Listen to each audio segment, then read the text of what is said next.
नमस्कार, मी प्रशांत सागवेकर. साम संजीवनी या कार्यक्रमात तुम्हा सगळ्यांचं आज पुन्हा एकदा मनापासून स्वागत. आज आपण चर्चा करतोय मुलांच्या वाढत्या वयात आरोग्य, आहार, बुद्धिमत्ता आणि याबरोबरच उंची हा अनेकांचा एक महत्त्वाचा आणि काळजीचा विषय असतो. TATC म्हणजेच द आयुर्वेद थायरॉईड क्लिनिक या क्लिनिकमधल्या थायरॉईड, त्यानंतर हायपरटेन्शन असेल, रिमेटॉइड आर्थरायटिस असेल किंवा इन्फर्टिलिटी असेल, डायबिटीस आहे, सोबतच उंची वाढीसाठी देखील आयुर्वेदिक उपचार हे विकसित केलेली त्यांची पद्धती आहे. आणि गेल्या 14 वर्षांमध्ये TATC मधल्या उपचारांमुळे कित्येक मुलामुलींची उंची वाढण्यात यश आलंय. चला तर मग आज आपण TATC वरचे जे उंची वाढवण्यावरचे उपचार आहेत त्याबद्दल आपण अधिक जाणून घेणार आहोत. TATCचे संस्थापक आणि संचालक डॉक्टर विक्रांत पाटील यांच्याकडून आपण सरांचं स्वागत करूया. सर, पुन्हा एकदा कार्यक्रमात मनापासून स्वागत. धन्यवाद. माहिती आपण सरांकडून जाणून घेतलेली आहे. मला माहिती आहे की खूप महत्त्वाचा विषय आहे आणि या विषयासंदर्भात तुमच्या मनामध्ये प्रश्न असणार आहेत, समस्या असतील, अडचणी असतील, तुम्ही आता थेट सरांना विचारू शकता. त्याकरता आमचा स्टुडिओ क्रमांक लिहून घ्या. 022-668-4333 हा आपला स्टुडिओ क्रमांक आहे. चला तर मग चर्चेला सुरुवात करूया. सर, पुन्हा एकदा स्वागत कार्यक्रमामध्ये. उंची वाढीचा आपण मागच्या एपिसोडमध्ये या संदर्भात चर्चा केली होती. खरं तर खूप महत्त्वाचा विषय आहे, पण मुळात पहिला भाग असा येतो की उंची वाढत नाही आहे किंवा उंची कमीच आहे आणि ही भविष्यात सुद्धा कमीच राहू शकते. याचं जे ज्ञान आहे म्हणा किंवा याची जी माहिती आहे ही साधारणतः कोणत्या वयामध्ये करून घेतली पाहिजे म्हणा किंवा कळलं पाहिजे म्हणा की बाबा या मुलाची किंवा या मुलीची उंची आता पुढे जाऊन वाढणार नाही तर उपचार घेतले पाहिजे? नाही, मुळात उंची वाढेल किंवा वाढणार नाही हे बघत बसू नये लोकांनी. मुळात काय बघितलं पाहिजे तर आपला पाल्य, आपला मुलगा, आपली मुलगी हे त्याच्याबरोबरची जी मुलं आहेत त्यांच्या बरोबरीनं ज्यावेळेला आपण त्यांना बघतो त्यावेळेला ते कमी दिसतात की मोठे दिसतात. अर्थात हा एक रँडम विषय आहे. म्हणजे 4थीत मुलगा आहे किंवा मुलगी आहे तर त्याच्या क्लासमधल्या बाकीच्या मुलांच्यामध्ये तो लहान दिसतो की मोठा दिसतो. ह्या एका गोष्टीवरनं उंची त्या मुलाची कमी आहे की जास्त आहे हे बघता येतं किंवा व्यवस्थित आहे हे बघता येतं. कारण हा ॲव्हरेज असतो. जसं आपण साखर तपासतो तर साखर किती असायला पाहिजे, तर जेवणाआधीची किती असायला पाहिजे, जेवणानंतरची उदाहरणार्थ 140 असायला पाहिजे. तर ही सगळ्यांची 140 नसणार आहे, कोणाची 134 असणार आहे, कोणाची 150 असणार आहे. 140 हा जो काही आकडा काढला जातो तो रँडम असतो किंवा रँडम म्हणण्यापेक्षा त्याचा मीन असतो. BP माणसाचा किती असायला पाहिजे तर तो 120-80 असायला पाहिजे. वरचा 120, खालचा 80. म्हणजे प्रत्येक माणसाचा 120 आणि 80 असतो का? नाही. कोणाचा 76 असेल, कोणाचा 82 असेल, वरचा कोणाचा 122 असेल, कोणाचा 116 असेल. हा जो आहे तो 100 लोकांचा एकत्रित BP, 100पेक्षा जास्त खरं तर मोठा डेटा एकत्र केला जातो. 1000 लोकांचा BP चेक केला, त्या सगळ्या लोकांच्या BP चेक केला, त्याचे आकडे मांडले आणि मग त्याचं जे ॲव्हरेज काढलं जातं तो ॲव्हरेज म्हणजे 120-80 आहे. तर ह्या पद्धतीनं आपलं पाल्य हे आपल्या वर्गातल्या मुलांच्या बरोबरीनं ॲव्हरेज हाईटला आहे की नाही हे बघणं सगळ्यात महत्त्वाचं. आणि मग ह्याची उंची भविष्यात वाढणार नाही की वाढेल असा काहीतरी विचार करत बसणं म्हणजे हातात असलेला सगळ्यात मोठा, अतिशय उपयुक्त, अतिशय महत्त्वाचा आणि पुन्हा कधीही परत न आणता येणारा वेळ वायाला घालवण्यासारखा आहे.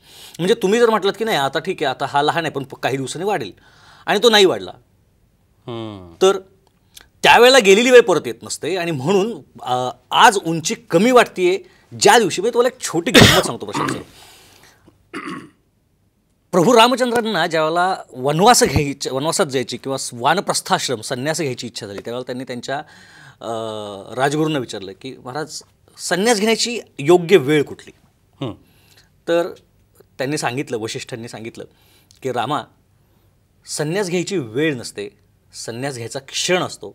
ज्या क्षणात तुझ्या मनामध्ये आलं की संन्यास घ्यायचा आहे त्या क्षणाला संन्यास घ्यायचा असतो, त्याच्यासाठी वेळ शोधायची नसते. तेव्हा उंचीचं औषध घ्यायचं असेल ना तर तो क्षण असतो, ती वेळ नसते. ज्यावेळी तुमच्या मनात येतं की माझी उंची कमी आहे त्याच वेळेला तो उपचार करायचा असतो, तो सगळ्यात जास्त चांगला उपयोग पडणार. पण याच्यातला नैसर्गिक भाग जो आहे उंची वाढण्याचा, कारण ही प्रोसेस आहे, बरोबर आहे, निसर्गानं आपल्याला दिलेला हा देह आहे आणि नैसर्गिकरित्या त्याची वाढ होणार आहे, बरोबर, हे आपल्याला माहितीच असतं, बरोबर. पण मग तो पिरियड कोणता ज्या पिरियडमध्ये उंची वाढणं हा जो काही प्रकार आहे नैसर्गिकरित्या तो घडत असतो? तसं पाहायला गेलं तर जन्माला बाळ येतं ज्या वेळेला शुक्रशोणिताचा संयोग घडतो आणि गर्भाशयामध्ये बाळ निर्माण व्हायला लागतं त्या पहिल्या क्षणापासून बाळाची वाढ होत असते, विकास होत असतो आणि उंची सुद्धा वाढत असते. पहिल्या दिवसापासून ती उंची वाढत असते, जन्माला आल्यानंतर ती वाढतं. सगळ्यात जास्त विकास हा पोटामध्ये असताना होतो. म्हणजे एका 2 गोळ्यांना पाय फुटतात, बुद्धी येते, मेंदू, हृदय अशा सगळ्या गोष्टी तयार होत असतात. पण उंचीसुद्धा त्याच्याबरोबरीनं वाढत असते आणि जन्माला आल्यानंतर सुद्धा ती वाढत असते. साधारणपणे टीनएज जे आहे म्हणजे 12वं वर्ष जे आहे, 12 नंतरचं 13, 14, 15, 16, 17, 18, 19 ह्या टीन एजमध्ये उंची सगळ्यात जास्त चांगल्या पद्धतीने वाढते. मात्र टीन एजपर्यंत मुलींची उंची मुलांच्यापेक्षा सरासरीनं थोडी जास्त वाढते आणि एकदा टीन एज सुरू झालं की मुलांची उंची मुलींच्या सरासरीपेक्षा जास्त वाढते.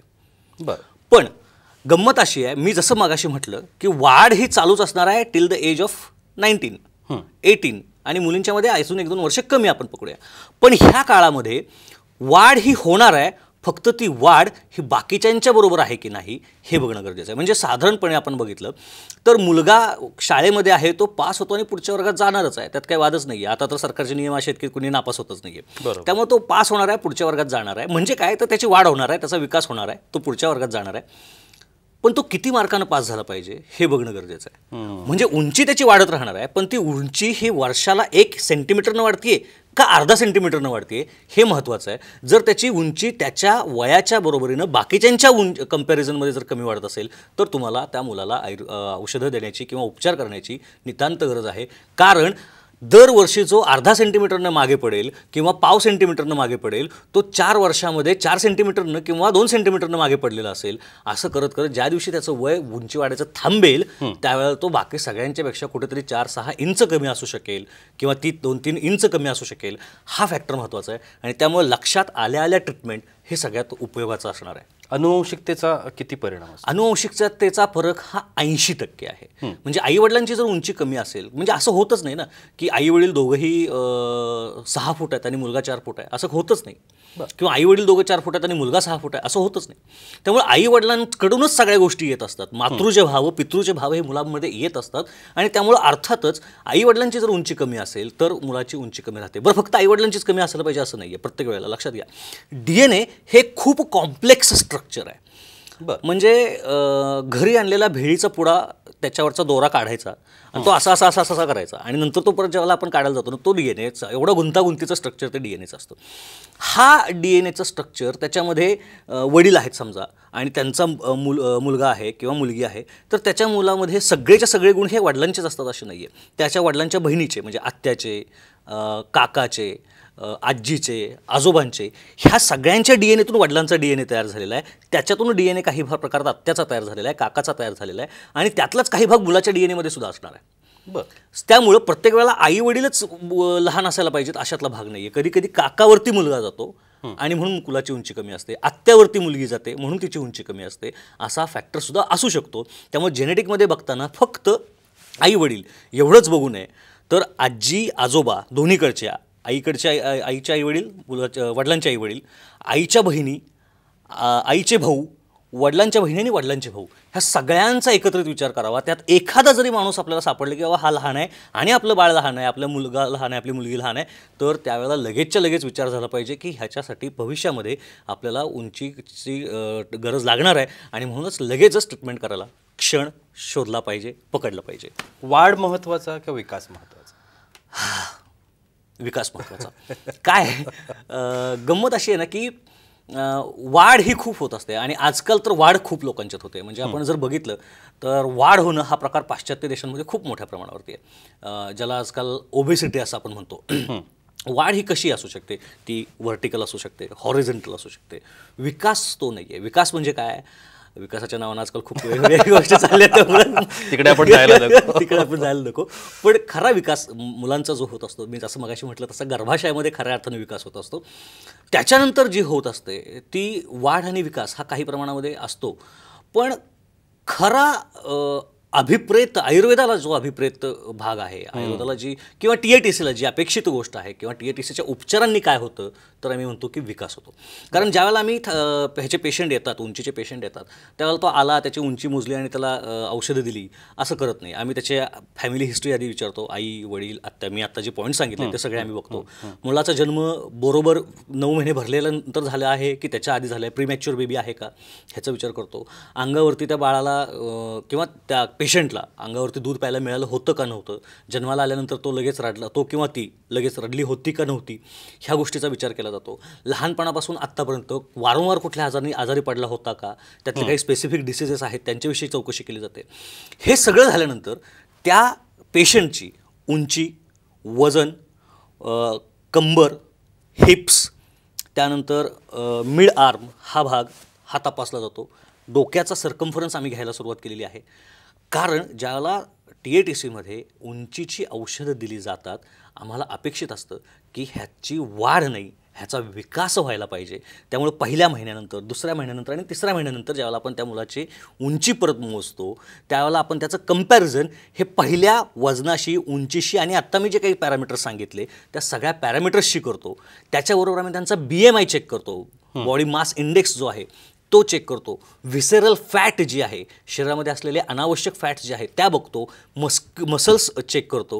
ह्या सगळ्या गोष्टी चेक केल्या जातात आणि 3 महिन्याच्या शेवटी पुन्हा त्या चेक केल्या जातात आणि त्याच्यामध्ये ह्या सगळ्यांमध्ये विकास झालेला दिसतो, वाढ तर दिसतेच दिसते. थोडासा वेगळा प्रश्न, क्रॉस क्वेश्चन वाटेल तुम्हाला कदाचित. नक्की. ज्या काळामध्ये तुम्ही ही औषधं देताय त्याच काळामध्ये नैसर्गिक वाढ सुद्धा होतीये, होत असते. मग बायफर्गेट कसं करणार? वाढ कशामुळे झाली, नैसर्गिकमुळे झाली का औषधांमुळे? नाही, हा खरंच खूप छान प्रश्न आहे. पण मी पहिल्या आणि दुसऱ्या प्रश्नामध्ये नाही स्लाईटमध्ये त्याचं उत्तर दिलेलं आहे.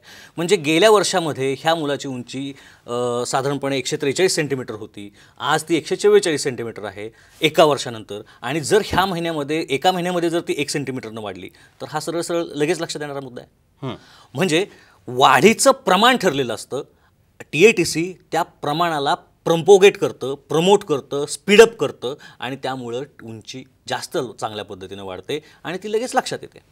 बरं, दुसरी गोष्ट अशी की ज्यावेळेला उंचीसाठी एखादा मुलगा येतो, एखादी मुलगी येते, त्यावेळेला त्यांना ऑलरेडी माहिती झालेलं असतं की बाबा आपली उंची वाढत नाही आहे. डॉक्टरांना माहिती होण्याआधी त्यांना माहीत झालं असताना घरीच माहिती होतं की आपली उंची आपण गेल्या 2 वर्षात बघतोय, 3 वर्षात बघतोय आणि ती स्टॅग्नंट आहे. आणि मग ते क्लिनिकला येतात आणि त्यावेळेला ज्यावेळेला ते अर्धा सेंटीमीटर जरी वाढली तरी तो रिझल्टच असतो. खूप महत्त्वाचा विषय. खरं तर उंची पर्सनॅलिटीचा एक खूप महत्त्वाचा भाग आपल्याला सगळ्यांना माहिती आहे. आपण सगळेजण उंची, ज्याची उंची चांगली आहे, हाईट आपण म्हणतो, हाईट छान आहे, पर्सनॅलिटी छान आहे, तर त्याला थोडंसं एक वेगळ्या दृष्टिकोनातून बघितलं जातं. उंची ज्यांची कमी आहे त्यांच्याकडे थोडंसं वेगळ्या दृष्टिकोनातून बघितलं जातं. इन जनरल या सगळ्या गोष्टी असतात. पर्टिक्युलरली मॉडेलिंगसारखं क्षेत्र असेल, फिल्मसारखं क्षेत्र असेल किंवा ॲडव्हर्टाईज आहेत, जे TV सारख्या क्षेत्राशी निगडीत लोक आहेत, आर्टिस्ट आहेत, त्या लोकांना मात्र उंची या गोष्टीचा फारच हे असतं. किंवा दुसरं आर्मीसारखा विषय असेल, पोलीससारखा विषय असेल, याही ठिकाणी जाणारी जी इच्छुक लोक आहेत त्यांनाही उंची खूप महत्त्वाचा विषय असतो.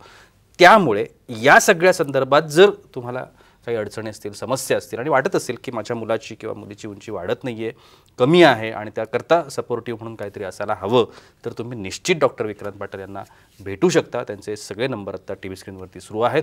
अपॉइंटमेंट घेऊ शकता, प्रत्यक्षात जाऊन भेटू शकता. उपचार आणि मार्गदर्शन जे खूप महत्त्वाची गोष्ट आहे ते तुम्हाला निश्चित मिळेल. वेळ होते एका छोट्याशा विश्रांतीची. कुठे जाऊ नका, पाहत राहा साम संजीवनी.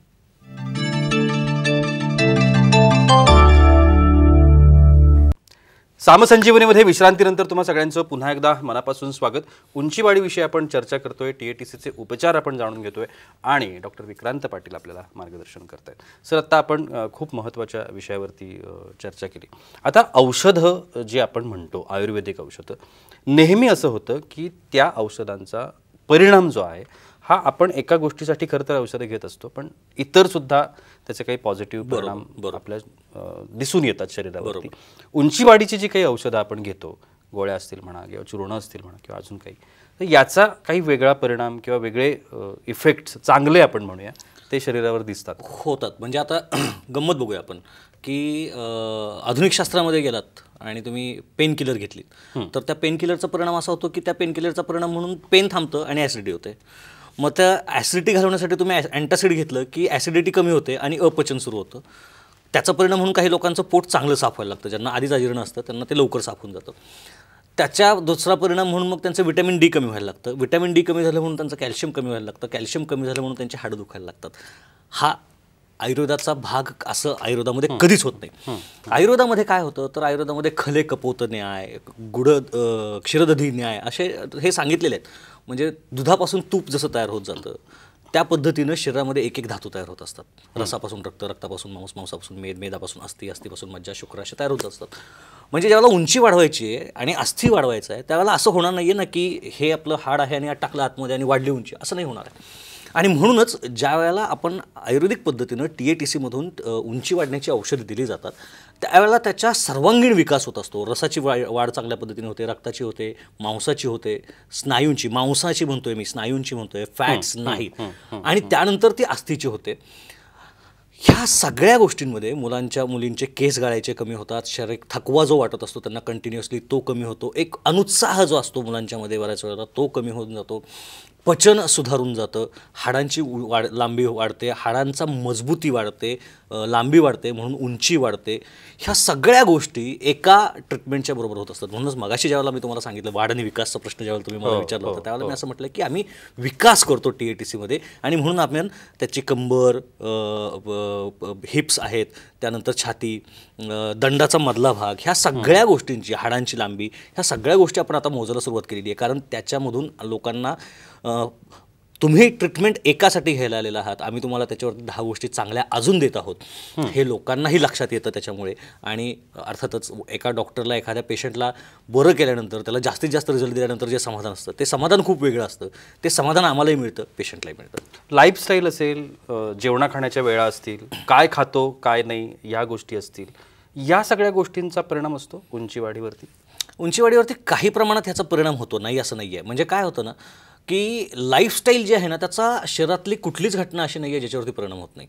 म्हणजे एखादा माणूस जर, एखादा मुलगा जर नुसताच पाव, बिस्किटं किंवा मैद्याचे पदार्थ खात असेल तर त्याच्यामध्ये अजीर्णाची लक्षणं येणार आहे, कृमी होणार आहेत, त्याला जंत होणार आहेत, आणि ज्याचं पोट खराब त्याचं आरोग्य खराब. मग त्याच्या सगळ्याच गोष्टींमध्ये म्हणजे तुम्हाला एक गंमत सांगतो की मेळघाटामध्ये जी एक विदारक परिस्थिती आहे की तिथल्या मुलांना खायला मिळत नाही आणि म्हणून त्यांचं कुपोषण होत असतं. असे कुपोषणाचे कितीतरी मुलं मी पुण्या मुंबईमध्ये बघितली आहेत जे घरात खूप श्रीमंत आहेत. तर ह्याची कारणं ज्यावेळेला शोधायला सुरुवात केली, म्हणजे हा खरं तर किस्साच आहे की त्या महिला ज्यावेळेला त्यांच्या मुलाला घेऊन आल्या तर 3-3.5 वर्षाचं वय होतं, अशा हातापायाच्या काड्या, पोटाचा नगारा झालेला, आणि मग कारणं शोधायला सुरुवात केली. म्हणजे जे मेळघाटात होतं ते पुण्यामध्ये तसं चांगल्या मस्तपैकी 4 व्हीलरमधून, कारमधून येणाऱ्या घरामध्ये का व्हावं. मग कारणं शोधायला सुरुवात केली तर त्या मुलालाच त्या कंटिन्युअस त्याचं चांगलं व्हावं म्हणून हे खा ते खा ते खा, दिवसभर त्याला चरायला ठेलावायच्या. त्याच्यामुळे त्याचं पोट गच्च व्हायचं, पचन व्हायचं नाही, आणि मग त्याला त्या साधी गोष्ट आहे, आपण एखाद्या दिवशी जर कुठल्या तरी पाहुण्यांची इथं जातो आणि ते आपल्याला विनाकारण नको एवढा आग्रह करतात आणि आपल्याला 4 घास नको असताना सुद्धा जास्त जातात, आणि त्याच्यानंतरचे 4 तास जी तगमग असते ना ते बिचारं ते पोरगं दिवसभर आयुष्यभर सहन करत होतं. त्याच्यामुळं ती तगमग, त्याच्यामुळे फक्त पोटाचा आकार वाढलेला, शरीरामध्ये आतड्यांची मुवमेंट्स झाली तर आतडे ॲब्झॉर्ब करू शकणार आहेत, आणि ते ॲब्झॉर्प्शन नाही, त्यामुळे माल न्यूट्रिशन अशा पद्धतीनं ते झालेलं बाळ. तर अशा ह्या गोष्टी कारणीभूत ठरू शकणार आहेत. त्याला म्हणजे अति खाणं आणि मसणात जाणं ही जी म्हण आहे आपल्याकडे, उपाशी राहणं आणि मसणात जाणं असे म्हण नाही आहे, लक्षात घ्या. कारण लंघनम परम औषधम, उलट न खाणं आयुर्वेद म्हणतो जास्त चांगलं आहे, लंघन करणं जास्त चांगलं आहे, पण उपवास हे करणं जे आहे, जास्त खाणं जे आहे ते त्रासदायक ठरतं. तर अशा पद्धतीने उंचीवरती त्याचा परिणाम येऊ शकतो. वय वाढलेलं असेल समजा, म्हणजे तुम्ही जो क्रायटेरिया म्हणताय की याच क्रायटेरियामध्ये जर आपण हे उपचार घेतले तर त्याचा परिणाम दिसतो, पण वय वाढलेलं असेल आणि उपचार घ्यायचे असतील अशांना उपचार घेणं शक्य आहे का? मी म्हटलं ना की 18व्या वर्षापर्यंत मुलींची आणि 21व्या वर्षापर्यंत मुलांची उंची खूप चांगल्या पद्धतीने वाढते. हा झाला रूल. पण प्रत्येक वेळेला रूल जसा असतो ना तसा रूलला एक्सेप्शन असतं.